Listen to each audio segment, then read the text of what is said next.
특별한 인사를 해야 할 것만 같은 분위기가 돼버리니까 그냥 설교를 하면 결례일 것 같기도 하고, 너무 열렬히 환영을 하시니까 뭔 인사를 해야 할지. 여전도의 찬양은 정말 기가 막혔습니다. 와, 그 찬양대로 평생 주님 감사합니다, 주님 사랑합니다 고백하는 여전도의 되기를 소망합니다. 예, 정말 귀합니다. 출애굽한 이스라엘 백성들이 홍해 바다 앞에 섰습니다. 민수기서를 보면 1장에 20세 이상 장정이 60만 3,550명이라고 나옵니다. 자, 그러면 20세 이하 있겠죠? 여성 있겠죠? 그 시절은 또 아기들 많이 낳았잖아요. 못해도 200만 명이라고 생각을 합니다. 자, 그럼 질문, 200만 명 가운데서 홍해 바다, 그러니까 바다를 그 전에 본 사람이 몇 명이나 될까요? 200만 명이 홍해 바다 앞에 섰습니다. 이전에 그의 생애 속에서 바다를 본 사람이 얼마나 될까요? 1, 50%, 2, 10%, 3, 한 명도 없다, 4, 이런 거 하지 마라. 1, 2, 3, 3번. 예, 4는 아니죠? 예, 노예잖아요. 광야로 나간다고 해도 바로가 못 나가게 했던 이스라엘 사람들인데, 아마도 평생 바다를 처음 보는 사람들이 대부분일 겁니다. 여러분, 바다를 처음 봤을 때 느낌이 어때요? 와, 끝이 없다. 와, 넓다. 그리고 또 한편으로는 두렵다. 그런데 문제는 뒤에 애굽 군대가 다가온다는 거잖아요. 뒤도 애굽 군대. 성경의 표현에 의하면 선발대가 600대의 병거라 그랬어요. 출애굽기 14장 6절 7절 우리 한번 같이 읽어볼까요? 바로가 곧 그의 병거를 갖추고 병거 600대와 애굽의 모든 병거를 동원하니 지휘관들이 다 거느렸더라. 예, 앞에는 홍해바다, 뒤는 애굽 군대의 병거. 요즘 말로 하면 탱크예요. 병거는 600대의 탱크가 선발대예요. 본진은 더 많이 온다는 거죠. 이런 상황을 우리는 뭐라고 얘기하죠? 내자 오비락, 아니, 진퇴양난이라고 얘기를 하죠. 예, 여러분, 이런 상황에서 홍해는 뭘까요? 홍해는 뭘까요? 이스라엘 백성들에게 있어서 홍해의 의미는 무엇일까요? 홍해는 정의를 내리면 이겁니다. 내 힘으로는 결코 해결할 수 없는 문제. 오늘 우리는 이렇게 홍해의 정의를 내리고 이 홍해를 어떻게 건널까를 함께 말씀을 가지고 풀어가는 겁니다. 그러니까 내 힘으로 홍해는 죽을 수밖에 없는 절망의 자리인 겁니다. 아무리 발버둥 쳐도 어쩔 수 없는 나를 목 조이는 문제가 홍해입니다. 여러분, 200만 명을 바다를 건너게 하려면 항공모함이 몇 대가 필요할까요? 그 시절의 배로 몇 척이 있어야 될까요? 방법이 없는 겁니다. 자, 그런데 여기서 한 가지 모습이 나옵니다. 모세를 향해서 욕을 합니다. 모세가 우리를 속여서 우리를 끌고 왔다. 마치 사기꾼을 현장에서 잡은 것처럼. 어쩌면 그런지 몰라요. 하나님을 욕하고 싶었을지 몰라요. 그런데 감히 하나님을 욕할 수 없으니까 모세에게 화풀이를 하는 것인지도 몰라요. 출애굽기 14장 11절 같이 읽습니다. 그들이 또 모세에게 이르되 애굽에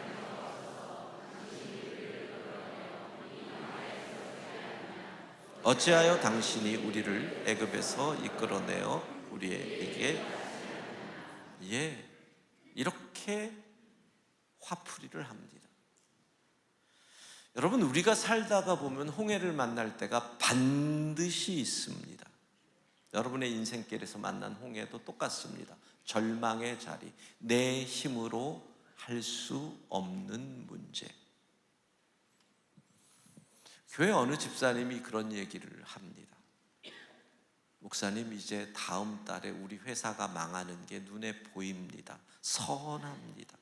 직원들 월급을 못 주고 있습니다. 거래처의 대금을 못 주고 있습니다. 은행의 이자도 못 갚습니다. 확실히 내 눈에 우리 회사가 망하는 게 보입니다. 그럼 다음은 집에서 나가야 할 거고, 아이들 학원은 끝났고, 아이들과 아내는 반지하 어느 방이나 갈 것이고, 나는 고시원을 전전긍긍하고. 그런데 방법이 안 보입니다. 이게 뭐예요? 홍해. 내 인생의 홍해입니다. 어느 권사님이 이렇게 말합니다. 목사님, 너무 열심히 살았는데, 최선을 다해서 살았는데 이제 좀 괜찮다 싶은데 병원에서 암이라고 그래요. 전이가 됐다네요. 아직 아이들도 어린데 항암 치료한다고 해서 고통만 받고 가능성도 높지 않다고 하는데 돈을 써야 할까요? 치료비만 낭비하는 것 아닌가요? 이 치료비라도 아껴서 아이들 위해 남겨놓는 게 더 지혜로운 거 아닌가요? 여러분, 이게 뭐예요? 홍해입니다. 내 인생의 홍해. 자녀가 반항을 합니다. 말을 안 듣습니다. 뭐라고 하면 문을 꽝 닫고 들어갑니다. 여러분, 자녀가 반항을 하는 건 진짜 인생의 홍해입니다. 지가 우리한테 해준 게 뭐가 있다고. 걔들은 왜 그럴까요? 자식들은 왜 그럴까요? 우리 집만 그런가요? 여러분, 내 힘으로, 부모는요, 자녀가 반항을 하면 할 수 있는 게 아무것도 없습니다. 때린다고 말을 들을까요? 무슨 방법이 있겠습니까? 그게 부모주요. 홍해입니다. 많은 사람들이 홍해를 만나면 모세를 찾습니다. 왜? 욕을 하려고. 자, 잘 기억하세요. 홍해를 만났을 때 삼류는 남의 탓을 합니다. 누구 때문이야, 누구 때문이야, 누구 때문이야. 삼류입니다. 이류는 자기 탓을 합니다. 내가 잘못했지, 내 눈에 들보를 봅니다. 인류는 하나님의 뜻을 찾고 무릎을 꿇습니다. 여전도의 회원들, 인류 되기를 바랍니다. 네. 문제 생기면 회장 탓하지 말고, 그건 삼류. 내가 부족했다, 그 정도만 돼도 이류예요. 인류는 무릎을 꿇고 하나님의 뜻을 찾는 거죠. 예. 가장 어리석은 길은 누군가를 제물 삼으려고 하는 거예요. 결국은 같이 죽는 건데. 자, 여기서 모세가 하는 말을 기억해야 됩니다. 14절이죠. 같이 읽도록 하겠습니다. 여호와께서 너희를 위하여 싸우시리니 너희는 가만히 있을. 예, 그래요. 아까 그랬죠. 홍해가 뭐다? 우리가 할 수 있는 게 없는 곳이다. 예, 내 힘으로 할 수 있는 게 없어요. 그러니까 어떻게 해요? 여호와 하나님이 우리를 위하여 싸우실 줄로 믿습니다. 그게 홍해예요. 홍해. 그래서 홍해는 하나님이 해결하시는 곳이기 때문에 홍해 앞에서 이 훈련을 하셔야 돼요. 시각 바꾸기 훈련을 해야 돼요. 여러분, 거꾸로 읽기라는 거 아셔요? 제가 말하는 말을 거꾸로 읽어보세요. 자살. 자살을 거꾸로 읽으면 살자가 되죠. 그러면 조금 어려운 거. 내 힘들다.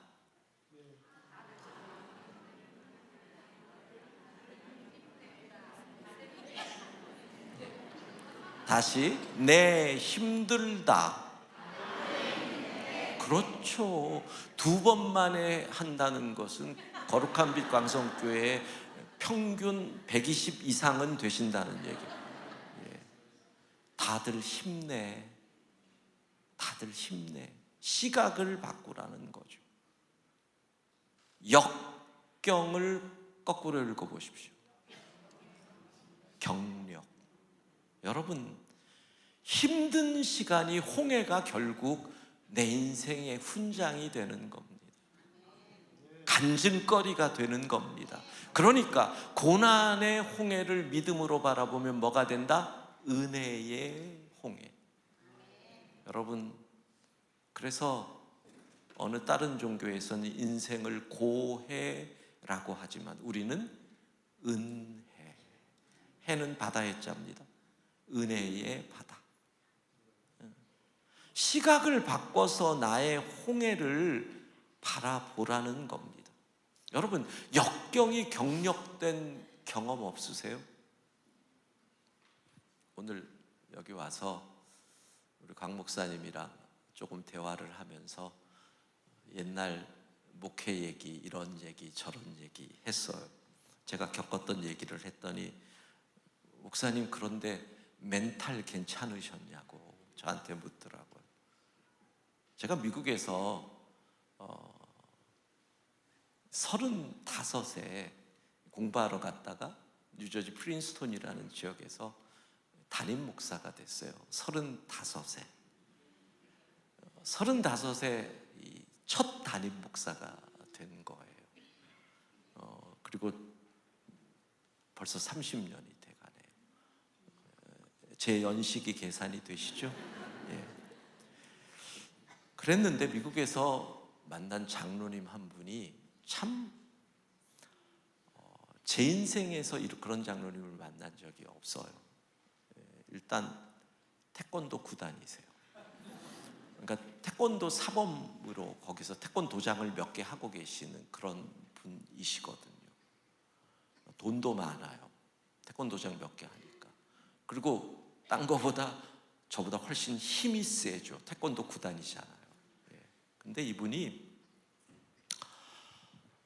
장로님이니까 교회 일은 관심이 있는데 미국에서 태권도는 주로 밤에 많이 해요. 아이들 이제 오면 밤 클래스 있고 오전에는 거의 프라이빗 레슨 그래서 이제 따로 하는데, 그러니까 이분이 월, 화, 수, 목, 금 다 태권도장에 있고 수요일에도 못 나오고 밤 10시, 11시까지 레슨을 하니까 새벽 기도도 못 나오고 교회를 나오는 날은 딱 주일 한 번 나오셔요. 요즘같이 그때가 90년대 후반이니까 무슨 인터넷 이런 게 될 때가 아니잖아요. 그러니까 이분이 장로인데 교회 소식은 궁금한데 내가 모르는 무슨 일이 진행된다 싶으면 요즘 보면 분노 조절 장애더라고요. 근데 그때는 그런 걸 몰랐어요. 확 올라오시는 게 있는 거예요. 그게 몇 개 쌓이면 한 몇 달마다, 제가 한다고 하는데 그때만 해도 30대 후반 좀 서툴렀겠죠, 제가. 그럼 저한테 밤 11시쯤 전화를 하셔요. 그리고 욕을 하기 시작하세요. 저는 우리나라의 욕이 그렇게 버라이어티하고 그렇게 다이버시티하다라는 것을 저는 그분을 통해서 알았어요. 기본적으로 동물 들어가는 욕, 숫자 들어가는 욕, 그리고 거기서부터 파생된 수많은 욕을 장로님이신데 저에게 퍼부어 한 30분 동안 욕만 먹어요. 욕만 먹어. 내가 욕받인가?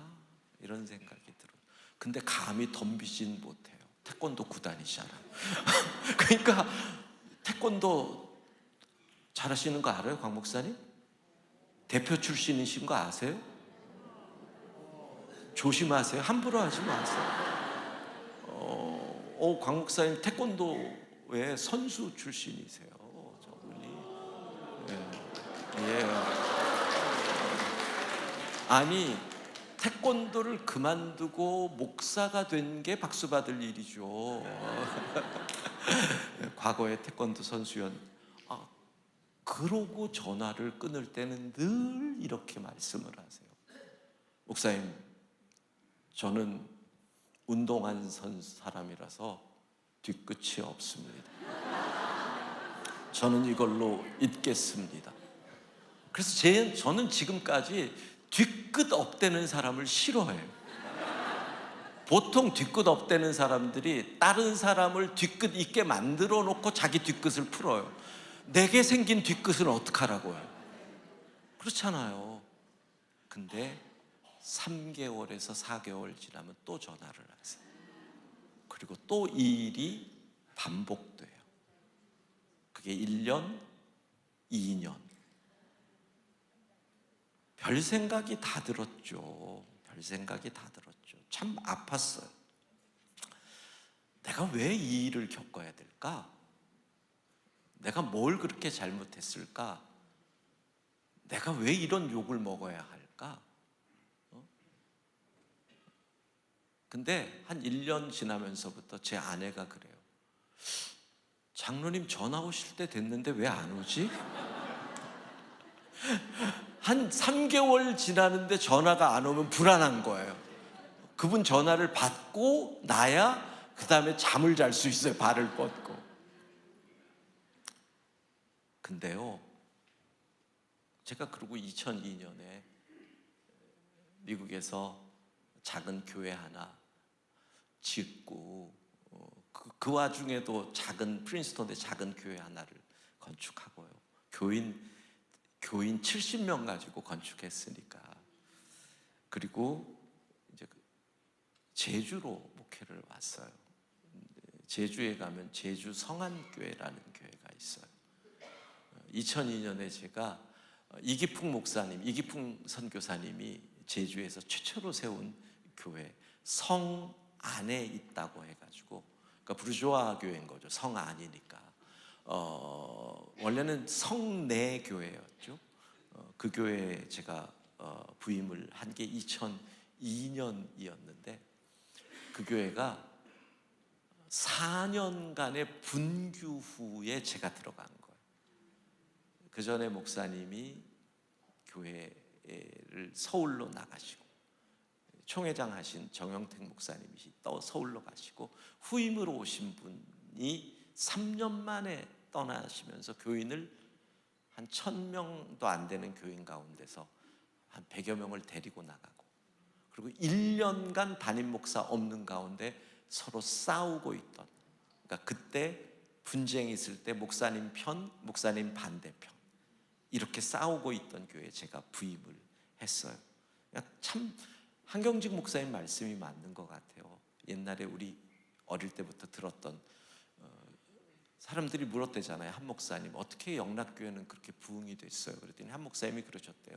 안 싸우면 돼 그랬대요. 1,300명 모이던 교회가 4년 분기에 500명대로 떨어져 버렸어요. 다 떠나고. 근데 아직 서로 반대편에 있던 사람들의 갈등이 남아있는 거, 얼마나 싸우는지 몰라요. 당회를 하면 기본이 새벽 1시예요. 새벽 1시. 저녁 든든히 먹어야 돼요. 저녁 든든히 먹어요. 그리고 새벽 1시에 어떤 때는 2시, 그리고 당회를 끝나면 저는 갔다가 새벽 기도를 나오죠. 근데 그분들은 안 나와요. 어찌 그럴 수가 있냐고요. 새벽 2시에 끝났으면 똑같이 나와야지. 저만 나오고. 전 그게 제일 억울했어요. 근데 말이에요, 책상을 치고 때로는 멱살잡이를 하고 당회를 하면서, 아까도 얘기했지만 2분이 싸워가지고 갈비 나가고 이래서 병원에 119에 실려가기도 하고 그랬었어요. 근데 저는 그걸 보는데 하나도 안 무서웠어요. 태권도 구단한테 2년을 당해보세요. 역경이 경력이 되더라고요. 진짜예요. 제가 그때 그래요. 어느 날 회의를 하는데 싸우고 이러고 뭐 난리가 났어요. 여러분, 아마 한국 교회 사상 처음으로 인터넷으로 당회를 중계한 데가 제가 있던 성안교회일까요? 너무 싸우니까 안 되겠다, 교인들 좀 보여주자 해서, 그 시절에 2000 몇 년이면 인터넷 이런 거 잘 되지도 않을 그때 인터넷으로 중계를 했다니까요. 그 정도로 교인들 보라고 그렇게까지. 근데 하루는 그렇게 싸우고 막 소리 지르고 서로 멱살 잡는데 하나도 안 무서운 거예요. 그래서 제가 왜 안 무섭지? 제가 그때 그랬거든요. 하나님, 왜 이런 일이 내게 일어나야 합니까? 내가 뭘 잘못했다고 이렇게 욕받이가 되어야 됩니까? 저분은 왜 모든 스트레스를 나에게 풀어야만 합니까? 진짜 그렇게 기도했는데 그때 알아. 하나님, 이거 이렇게 훈련시키신 거였어요. 여러분, 하나님 안에서 쓸모없는 게 없어요. 역경이 경력되는 거예요. 그래서 이스라엘 백성들도 똑같아요. 시간이 지나고 홍해를 건넌 이후에 홍해의 의미를 발견하는 거예요. 여러분, 홍해가 어떤 곳일까요? 절망과 한탄으로 가득 찬 불가능의 장소일까요? 내 힘으로 해결할 수 없는 홍해는 그리스도인에게 어떤 의미가 되는 걸까요? 믿음으로 볼 때 홍해가 어떤 의미냐라는 거예요. 오늘 그 3가지를 배우면 되는 겁니다. 첫 번째, 홍해는요, 하나님이 일하심을 내가 눈으로 보고 귀로 듣고 손으로 만지는 곳이 홍해예요. 그러니까 홍해는 하나님이 일하심을 체험하는 자리인 줄로 믿습니다. 왜? 내 힘으로 할 수 없으니 하나님이 행하셔야만 홍해에서 해결이 되는 거잖아요. 13절 같이 읽습니다. 모세가 백성에게 이르되 너희는 두려워하지 말고 가만히 서서 여호와께서 오늘 너희를 위하여 행하시는 구원을 보라. 너희가 오늘 본 애굽 사람을 영원히. 홍해는 하나님의 구원을 우리의 눈으로 보는 것이 홍해예요. 홍해에 대한 시각을 바꾸라는 거예요. 홍해는 끝이 아니에요. 절망이 아니에요. 모든 것을 포기하는 그곳이 아니에요. 우리는 그곳에서 하나님의 일하심을 보게 될 줄로 믿습니다. 2번째, 홍해는 지금 죄송해요. 저기 우리 교회 부목사님들이 왜 저기 앉아있지? 난 보다가 계속 많이 본 사람들이 왜 저기 있지? 그래서 계속 하다가 왜 본교회 지키지 왜 여기 와가지고 정말 그렇다고 내가 당신들을 충성되다 할 것 같습니까? 먼 길 여기까지 오셨네요. 정말. 2번째는 홍해는 하나님이 일하심을 체험하죠. 그럼 뭐 어떻게 해요? 내 믿음이 자라는 자리. 여러분, 홍해 바다가 갈라져요. 배도 없는 이스라엘 백성이 걸어서 건너가요. 그걸 체험하는데 어떻게 믿음이 안 자라요? 하나님이 일하심을 봤는데 21절, 22절 같이 읽습니다. 모세가 바다 위로 손을 내밀매 여호와께서 큰 동풍이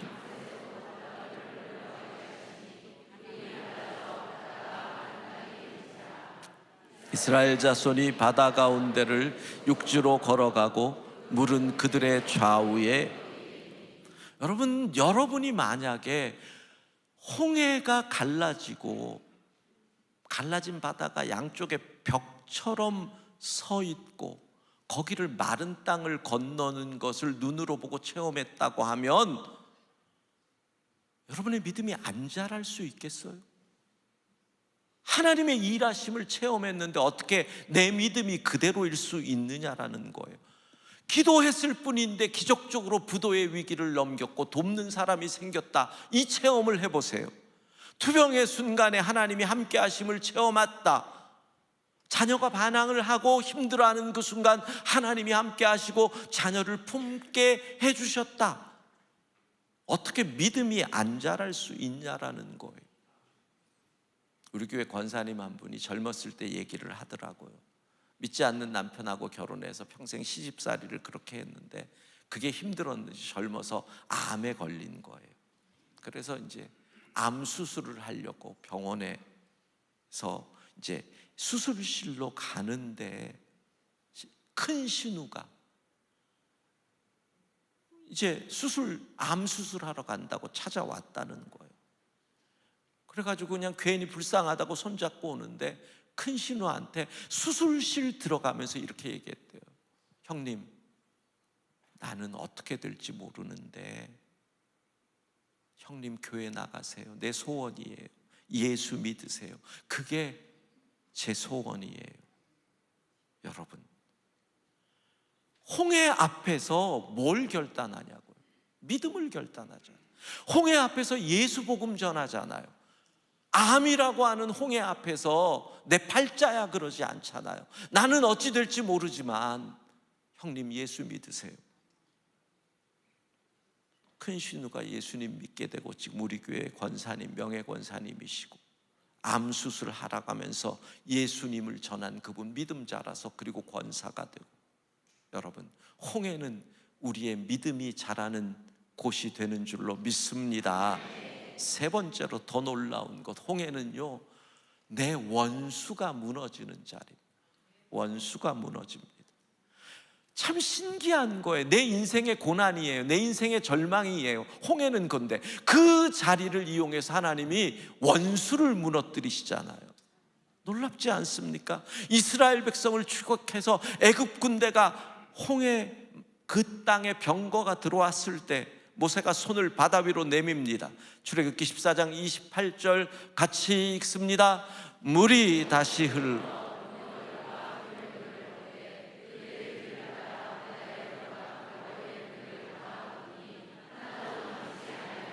여러분 믿습니까? 홍해는 우리의 원수가 무너지는 자리인 줄로 믿습니다. 나를 넘어뜨리려고 함정을 판 자가 도리어 함정에 빠지는 것, 이게 성경의 역사잖아요. 그 대표가 누구예요? 모르드게. 하만이 모르드게를 달려고 했던 그 장대에 맞죠? 하만이 모르드게가 달린 게 아니라 도리어 하만이 거기에 달리는 것. 다니엘을 죽이려고 만들었던 그 사자굴에 그 원수들이 거기서 사자의 밥이 되는 것. 여러분, 우리의 두려움이 끝나고 우리에게 승리가 임하는 곳이 홍해일 줄로 믿습니다. 그러면 홍해 바다 앞에서 우리가 무엇을 해야 하느냐? 어떻게 해야 우리의 원수가 무너지는 것을 보고 우리의 믿음이 자라고 하나님의 일하심을 체험할 수 있을까? 우리는요, 내 힘으로 안 되는 곳이 홍해인데, 그런데 내가 할 수 있는 일이 있다는 것. 바울은 빌립보에서 매를 맞고 착고를 차고 투옥이 되죠. 신라와 함께. 여러분, 옥에서 할 수 있는 게 아무것도 없잖아요. 더군다나 쇠사슬에 매여 있잖아요. 내 힘으로 할 수 있는 게 하나도 없는데, 아니, 할 게 있더라는 거예요. 그게 우리가 홍해에서 앞에서 할 일이에요. 사도행전 16장 25절 같이 읽습니다. 한밤중에 바울과 여러분의 인생의 홍해 앞에서 잊지 말아야 할 것, 기도할 수 있다면, 찬송할 수 있다면 끝이 아닌 줄로 믿습니다. 어떤 벼랑 끝에 서 있을지라도 여러분 기도할 수 있잖아요. 찬송할 수 있잖아요. 우리에게 기도와 찬송을 빼앗을 수 있는 것은 아무도 없습니다. 세상 끝날이 와도 기도할 수 있고 찬송할 수 있습니다. 이순신 장군, 신에게는 아직 12척의 배가 있습니다. 믿음의 사람들에게는 아직 기도와 찬송이 있다면 끝이 아닙니다. 바울과 신라, 사방이 막힌 홍해에서 기도하고 찬송했더니, 여러분, 사방이 막혀도 하늘이 열려 있잖아요. 하늘이 열리면 길은 있는 거예요. 또 하나, 나의 선택이 결국은 죽음으로 향할 걸 안 다니엘의 선택을 보세요. 다니엘은 인생의 홍해, 사자굴 앞에서 뭘 합니까? 다니엘서 6장 10절 같이 읽습니다. 다니엘이 이 조서에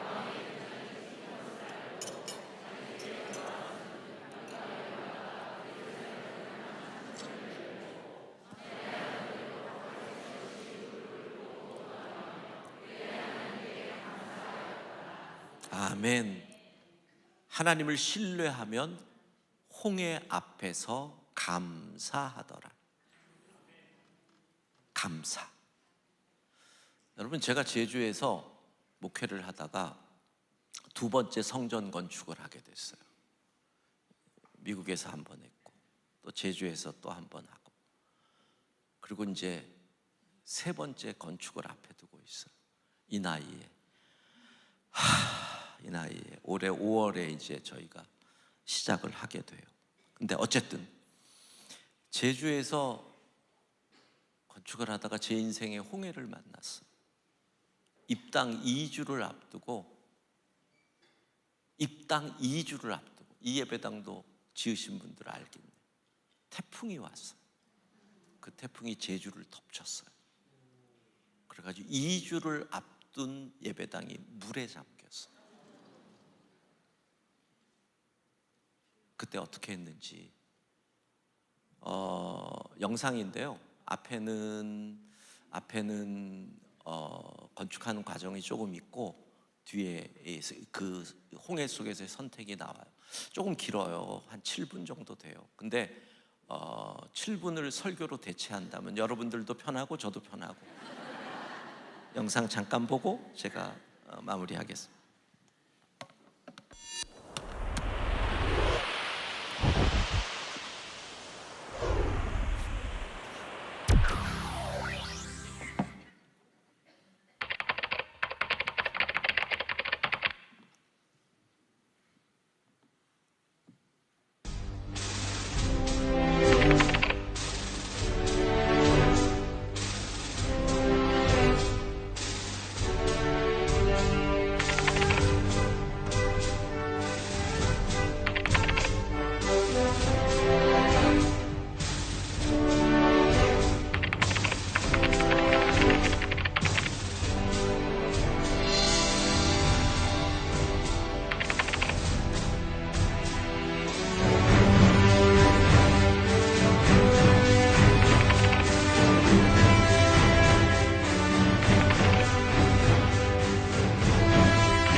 거지.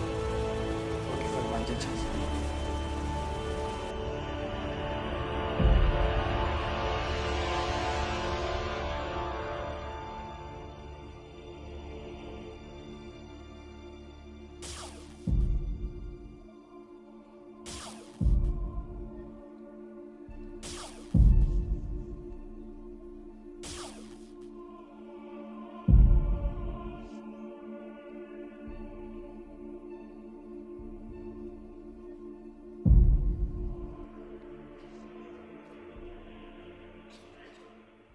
디모데전서 4장의 말씀을 붙잡고 감사의 제목을 찾자.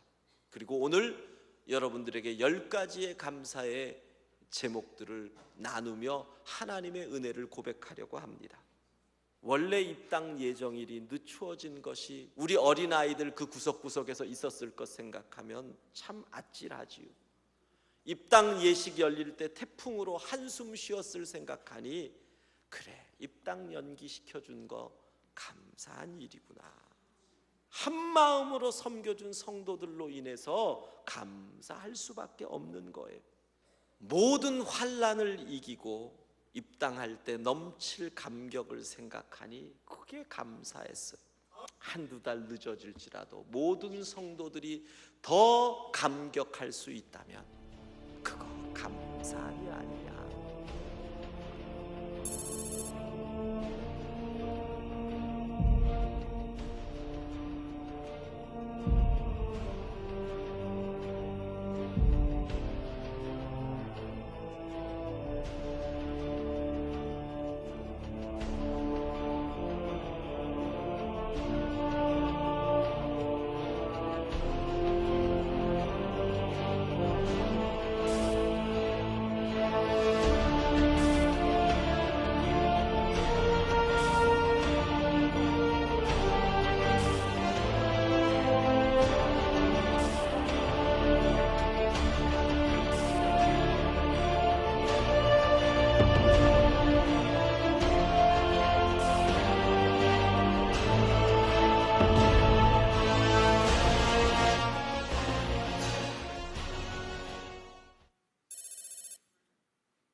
제가 9월 16일 주일날에 이제 비가 퍼붓는데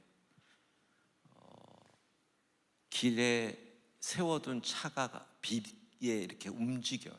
비가 많이 오니까 온 제주가 다 물에 잠겼죠.